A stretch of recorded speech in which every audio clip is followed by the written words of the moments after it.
berjuang mencapai sesuatu, kita nggak boleh tahu diri.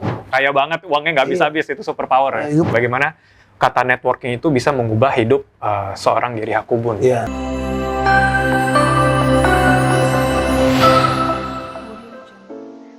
Assalamualaikum cangcingnya babe, jumpa lagi di acara ngopi ngobrol pintar bersama saya Taufik Bagus Murdianto.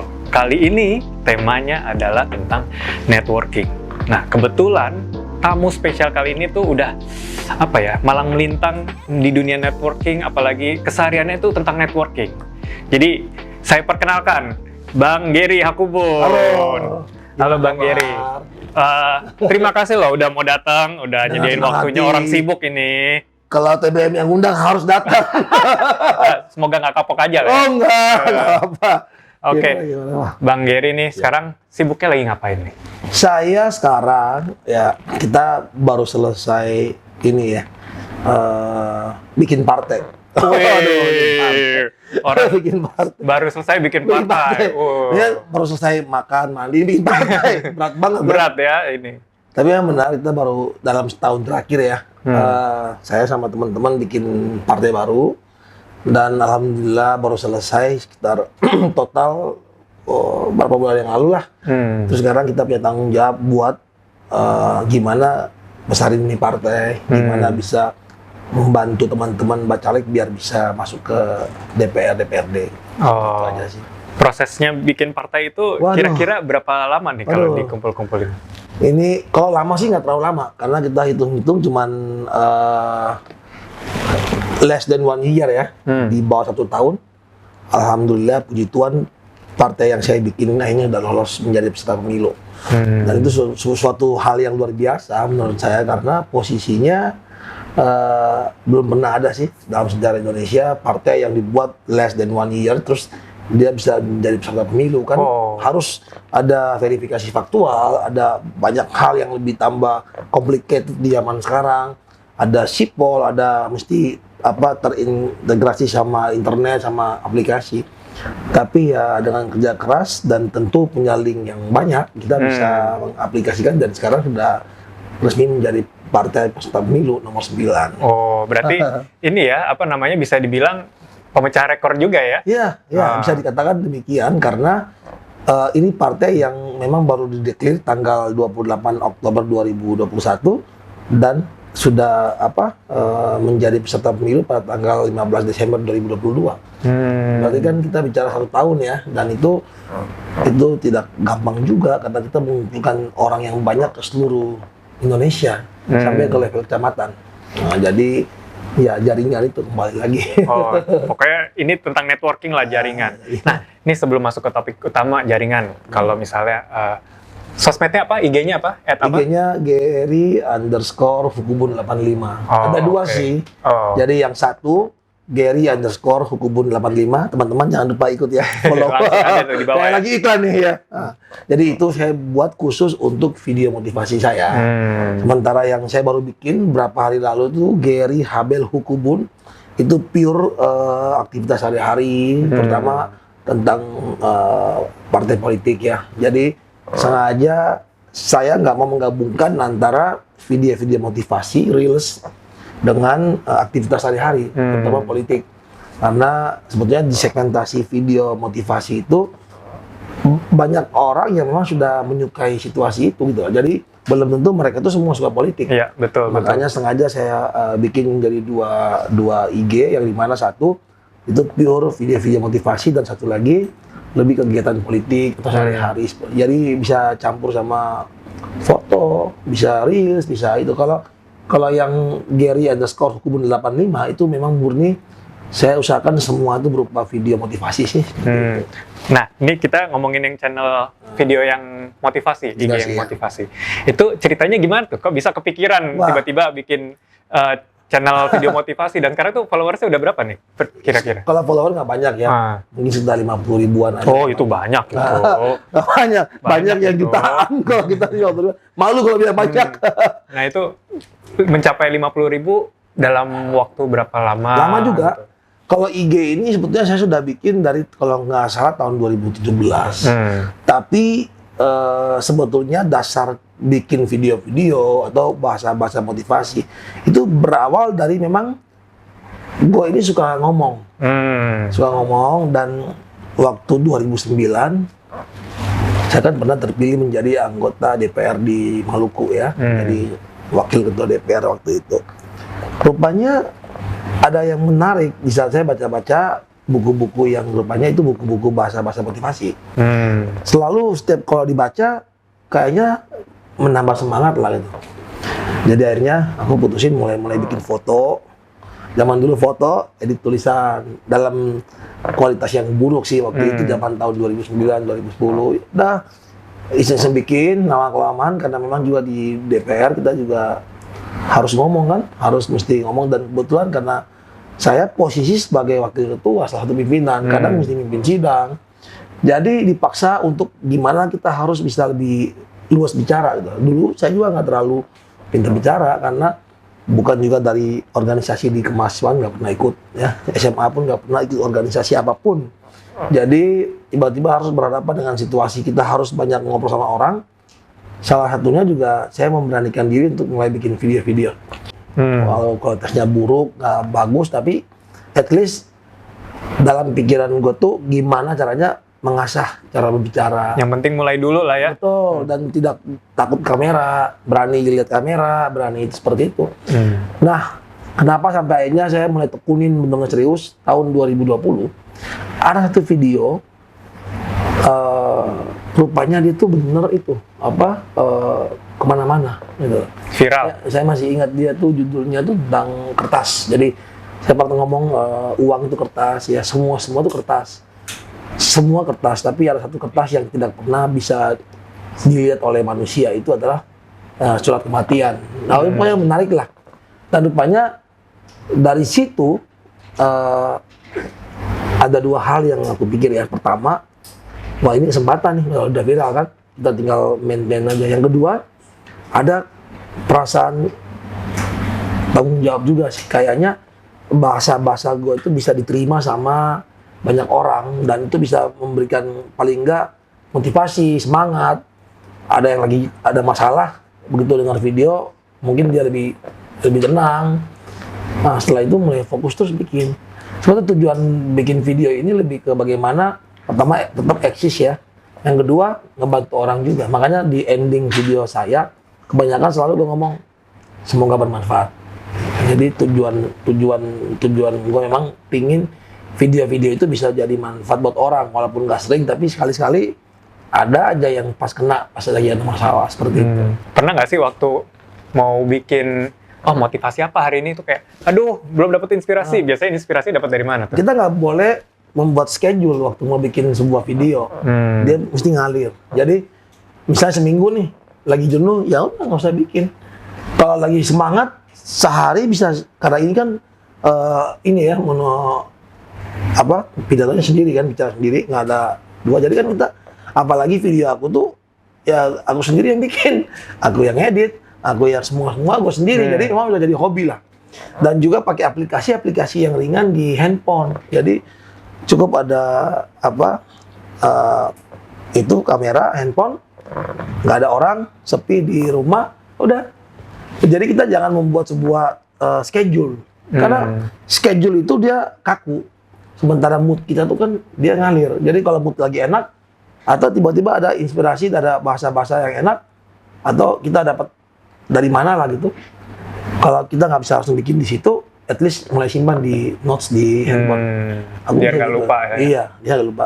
Banyak sih, dari buku, dari share-share orang juga, yang kita bikin lagi tapi berupa video gitu. Jadi banyak yang cuma baca, nggak semua orang baca kan. Dan tampilan baca sama tampilan visual itu kan berbeda.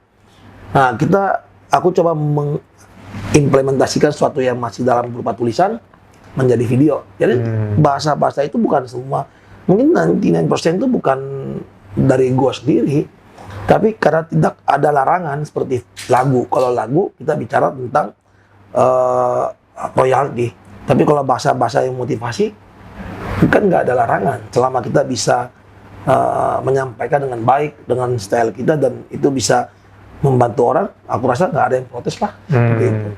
Nah, kalau boleh tahu, ini agak pribadi nih pertanyaannya. Dulu keluarga atau orang tua itu profesinya apa dulu? Orang tua itu pengusaha. Oh, pengusaha. Kalau pengusaha terlalu gede sih, pedagang. Kenapa pedagang? Karena saya itu berasal dari daerah yang sangat kecil, jauh di Maluku, di pelosok sebuah kabupaten namanya Maluku Tenggara. Dan dari situ kita masih menyeberang lagi satu pulau lagi. Jadi naik kapal dulu, kapal kayu, sekarang ada kapal cepat. Itu sejam lagi baru nyampe Kecamatan Kei Besar namanya. Itu betul-betul daerah sampai sekarang pun masih benar-benar ya sangat tertinggal ya. Dan ya berarti kalau kita bicara pengusaha kayaknya terlalu gede deh. Pedagang. Jadi seperti itu, pedagang kecil yang ada di desa itu. Oke. Nah, ini kan sekarang menjabat sebagai wakil ketua partai ya. Iya. Dan itu kan dibutuhkan sebuah keahlian, negosiasi, kemampuan interpretasi, bersosialisasi. Tentu itu ada hubungannya, adalah buah hasil dari networking itu sendiri. Betul. Nah, itu memulai dari awal atau networking itu seperti apa? Kenapa? Apakah memang itu sudah dipunyai dari awal bakat itu, atau memang itu disadari, oh ternyata dengan ini saya ketemu apa? Bagaimana cerita tentang networking? Bagaimana kata networking itu bisa mengubah hidup seorang Gary Hakubun? Iya. Jadi sebetulnya saya itu dasarnya dari awal itu memang kecil itu kayaknya sudah punya jiwa leadership kayaknya, karena suka mendominasi, nakal. Kadang-kadang seperti itu kita kan sebagai orang tua kalau ngeliat anak kita seperti itu kita kadang marah ya. Mempelajari apa yang pernah gue alamin, anak gue mirip-mirip modelnya, gue nggak mau marah gitu. Karena kayaknya memang orang-orang yang tipe mempunyai jiwa leadership itu dia selalu mendominasi, kadang nakal, kadang suka iseng gitu. Tapi kita arahkan ya. Waktu tahun 99 kalau nggak salah saya ke Surabaya lanjut SMA di sana. Sebetulnya gue juga culture shock juga karena dari Maluku pindah ke Jawa. Bayangin kalau pindah ke Jakarta bahasa masih nyambung kan. Pindah Jawa yang benar-benar medok gitu kan. Tiba-tiba saya masuk ke dalam sebuah komunitas yang asing. Sempat dalam beberapa bulan pertama tuh homesick juga.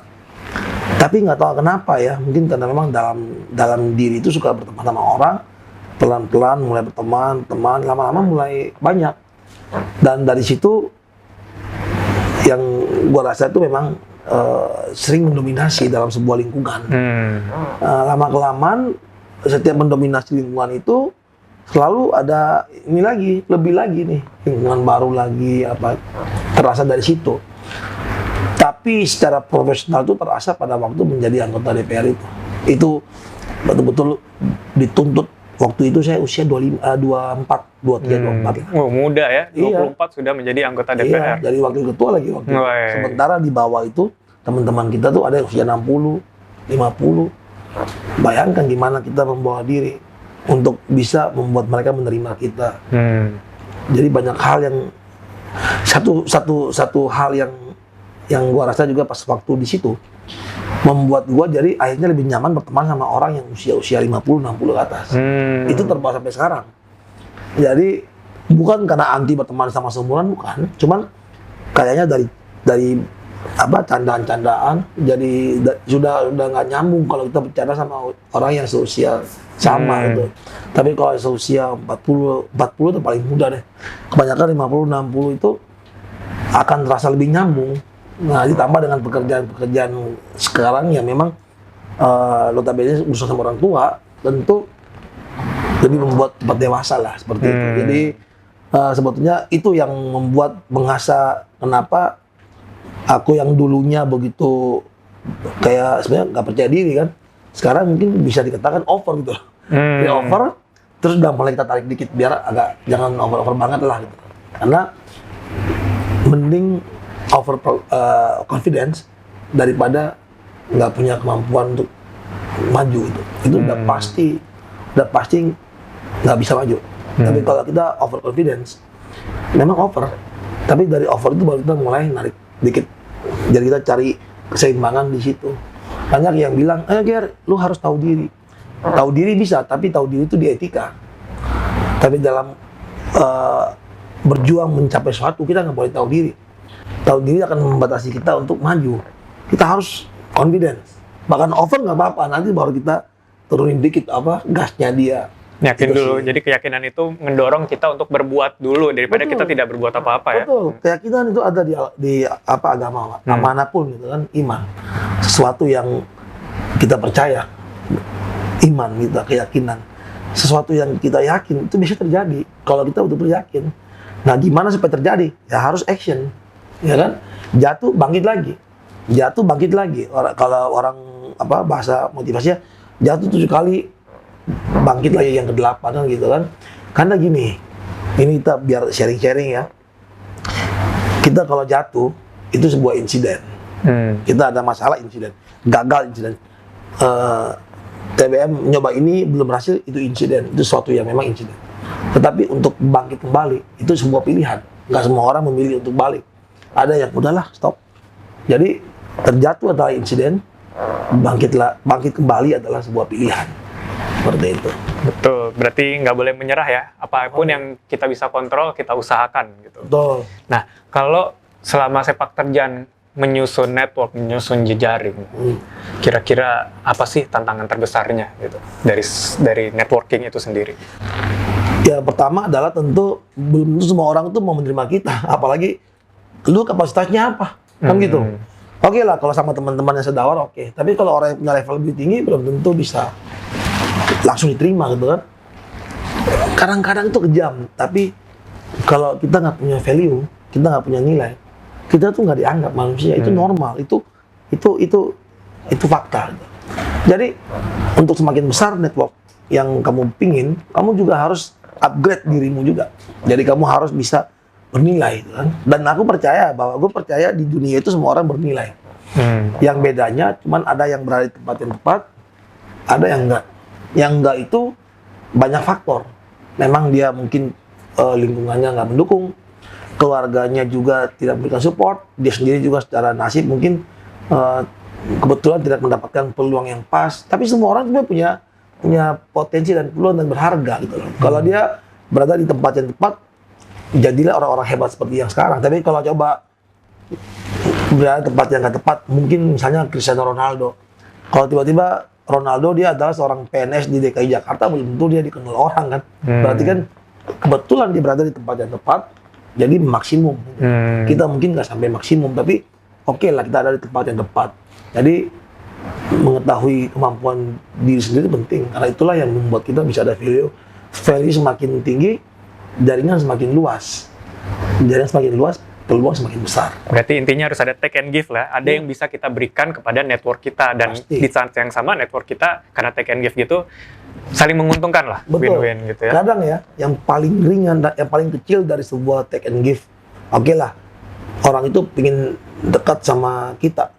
Yang paling kecil, yang paling ringan, paling light adalah paling tidak kita ngapa-ngapain, kita diam aja, dia ketemu, dia senang. Itu kan salah satu bagian dari gimana kita bangun network kan. Jadi kalau kita datang aja, kayaknya orang tuh pengen kumpul sama kita karena dia senang. Itu sudah positif. Jadi nggak ada kata bilang, nggak ada sesuatu yang menjadi keinginan dalam hati seseorang, baru dia mau dekat sama orang lain. Pasti ada gitu loh. Minimal orang ini menyenangkan, diam aja, kayaknya udah bisa ngisi waktu kita gitu loh. Kadang kita nganggur, panggil dia lah, biar ada ngobrol-ngobrol. Ya itu seperti itu. Jadi kita tetap ada nilainya, nggak bisa enggak. Gitu. Biasanya kan kalau kita berhubungan sama orang lain pasti ada etikanya. Terkadang etika si A dan si B berbeda. Nah, dalam networking sendiri itu apakah ada etikanya atau mungkin ada batasan etis yang sebenarnya nggak boleh dilanggar dalam networking? Gini, kesopanan itu yang paling utama, ya. Karena kesopanan itu bukan dilihat dari umur, kesopanan itu dilihat dari bagaimana kita bisa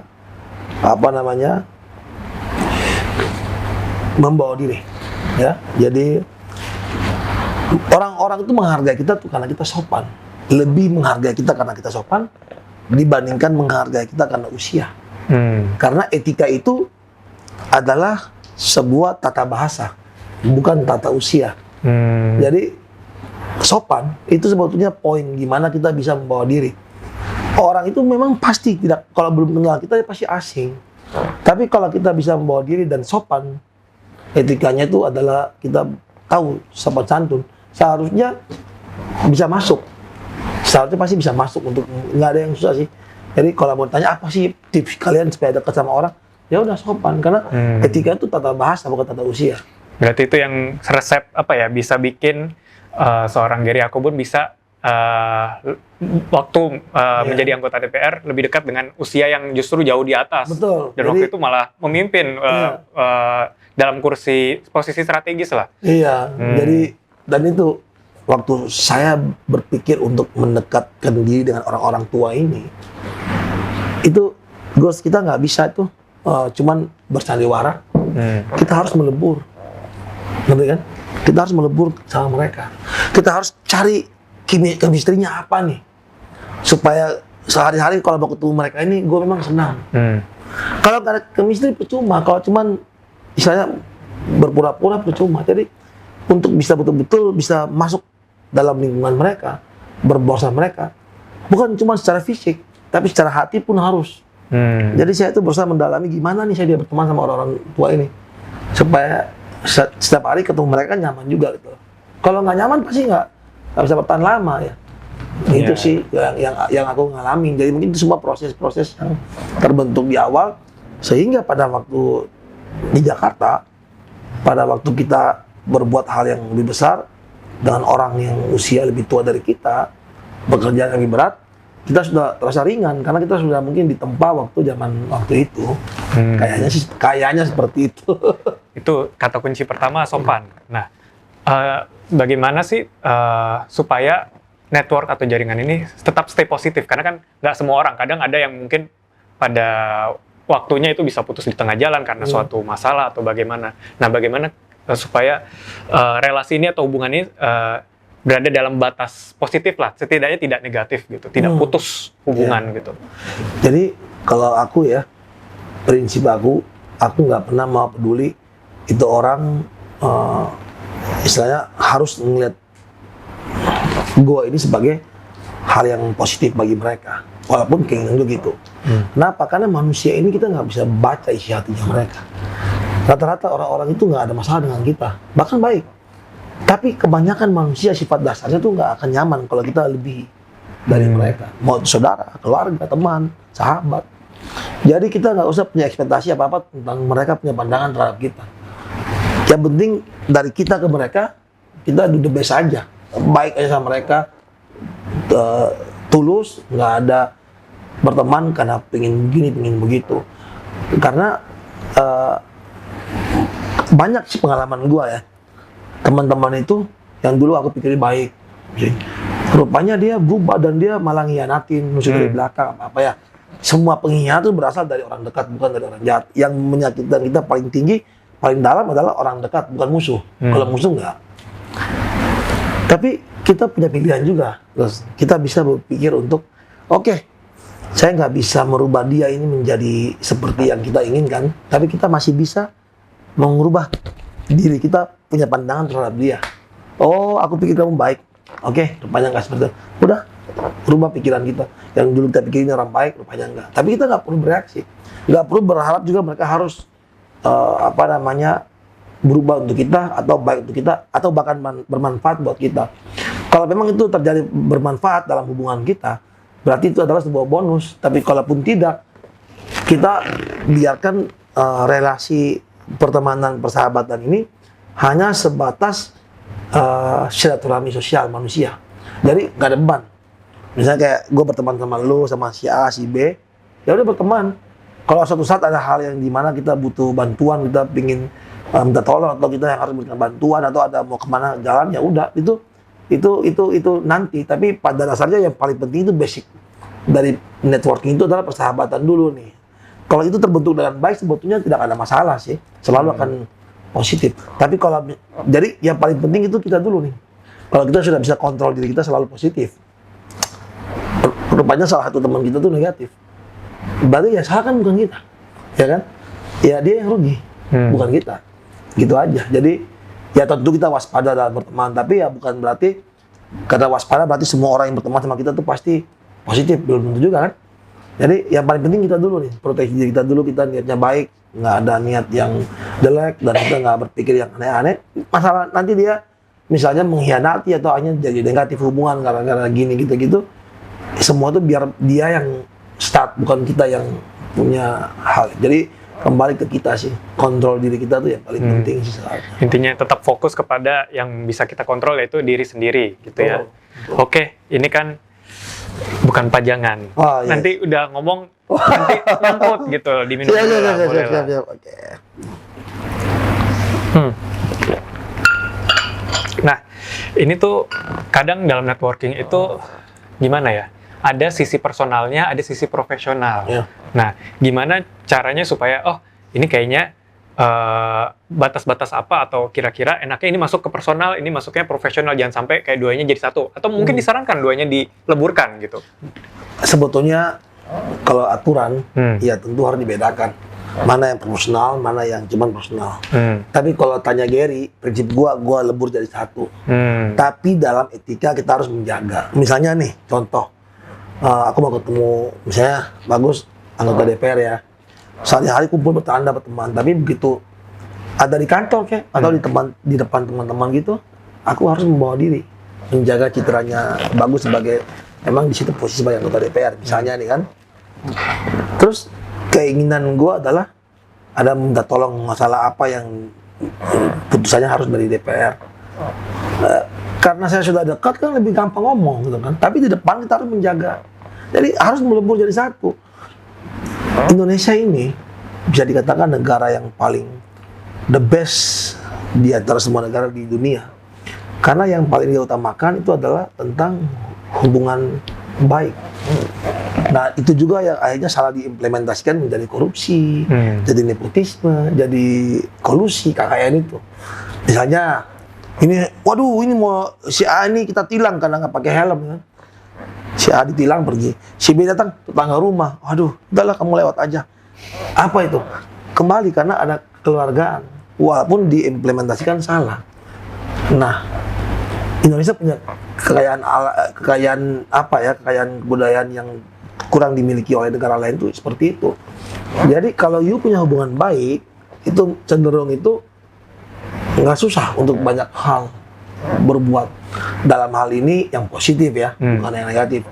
Tapi kalau tidak punya hubungan baik, masuk ke satu kantor dari pintu depan, antri tunggu, tidak langsung diputuskan. Kalau ketemu sama orang yang dibutuhkan, si manajer kayak direktur, itu juga belum tentu langsung diputuskan iya. Kenapa?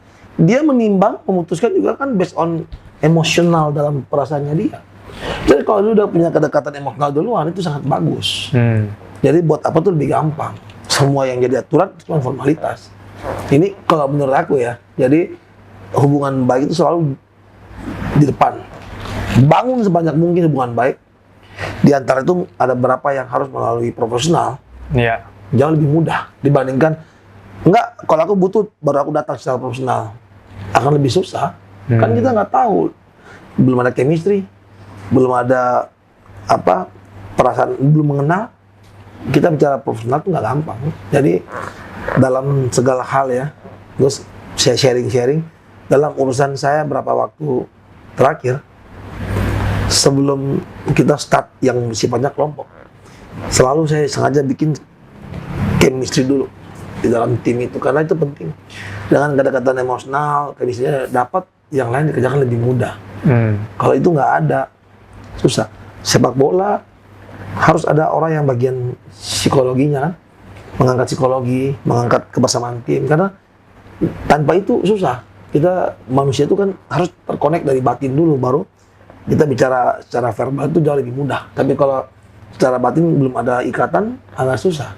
Karena manusia itu kan biasa ada dua ya, satu logika, satu emosi. Jadi emosinya juga dari networking itu dibangun dulu. Betul, dan di Indonesia emosi itu sangat mendominasi. Makanya dalam pemilihan-pemilihan juga Indonesia ini kan selalu pemilih itu kayak feeling voternya banyak sekali. Ada yang dizolimi, ada yang dibuat ini, orang kasihan langsung.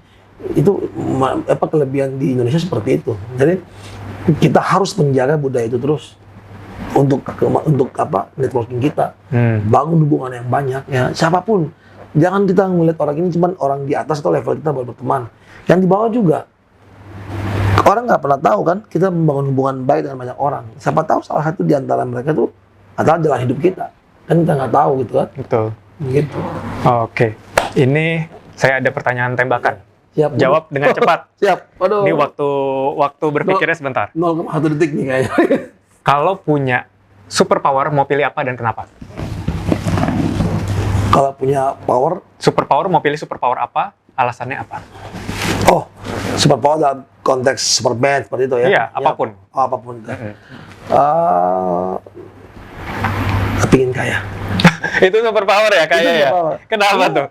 Gini loh, pada waktu kita kaya, kita bisa banyak berbuat baik buat orang. Waktu kita nggak kaya, kita susah. Kesempatan kita berbuat baik itu nggak ada. Oh, berarti kayaknya di sini lebih ke kaya secara finansial ya? Finansial. Kaya banget, uangnya nggak bisa habis, itu superpower ya? Lu punya duit banyak, lu bisa beli semua superhero juga. Intinya bahwa dalam konteks kita bilang kaya, ini bicara bukan dalam konteks kapitalis. Tapi saya tuh merasa bahwa pada waktu kita mempunyai duit yang banyak, pada waktu nggak tahu ya, mungkin orang lain nggak berpikir sejauh saya, tapi kalau saya itu sering melihat orang tuh sebenarnya pingin bikin sesuatu yang membantu mereka, tapi karena saya sendiri nggak kaya seperti yang diinginkan, ya terpaksa kita nggak bisa ngelakuin. Jadi kalau bisa dikatakan itu tadi jawaban yang paling jujur, karena mau jadi apa, mau jadi kuat, mau jadi keluarin laser, mau keluarin apa, Spiderman apa, kayaknya yang paling tinggi tuh harus punya duit, karena dengan punya duit maka kans kita untuk membantu orang semakin besar. Nah ini nih yang saya suka nih dari Bang Gary nih. Kita sebenarnya pun juga kenal, juga ketemu nggak begitu banyak ya kesempatannya, tapi di pertemuan awal-awal pun juga orang ini kayak nggak ada yang ditutup-tutupin gitu apa adanya. Jadi ya yang dijawab ini ya saya bisa secara pengalaman, oh kayaknya ini Bang Gary banget jawabannya gitu ya. Nah ini udah mendekati sesi akhir. Katanya kalau motivator itu nggak ada yang kurang kalau nggak kasih kata-kata motivasi. Nah, kira-kira apa yang mau dikasih kata-kata motivasi buat para viewer? Ini singkat padat ya. Oh, terserah. Waduh. Terserah. Tapi satu aja, durasi. Nanti kalau mau ekstra di segmen berikutnya. Oke, gini. Cara terbaik untuk meraih masa depan yang terbaik adalah dengan cara menciptakannya. Oh, menciptakan masa depan. Oke. Jadi kita nggak bisa berpikir atau ini, kita harus ciptakan. Jangan menunggu ya. Nggak boleh. Yang penting jalan dulu.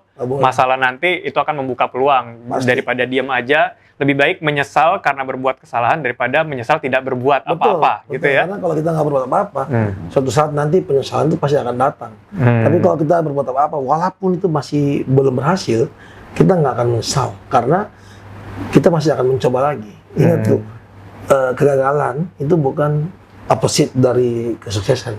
Dia a part of kesuksesan. Jadi dia bagian dari kesuksesan. Orang-orang sukses itu ada gagalnya.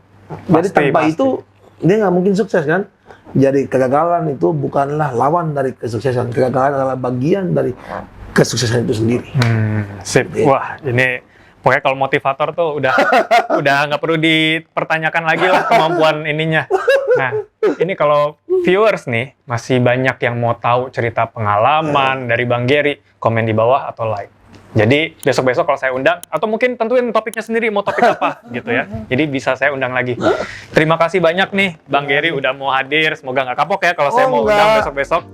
Pokoknya kalau mau ngundang anytime, kontak. Oke, minum dulu dong tapi. Ini lagi ya, ini ya. Mantap. Oke. Demikian sesi motivasi dan networking kali ini. Jangan lupa komen di bawah supaya bisa tahu mau topik apa yang mau dibawa di sesi Ngopi Ngobrol Pintar berikutnya. Akhir kata, saya Taufik Bagus Murdianto. Dan saya Gary Hukubun. Sampai jumpa di sesi ngopi berikutnya. Dah. Bye.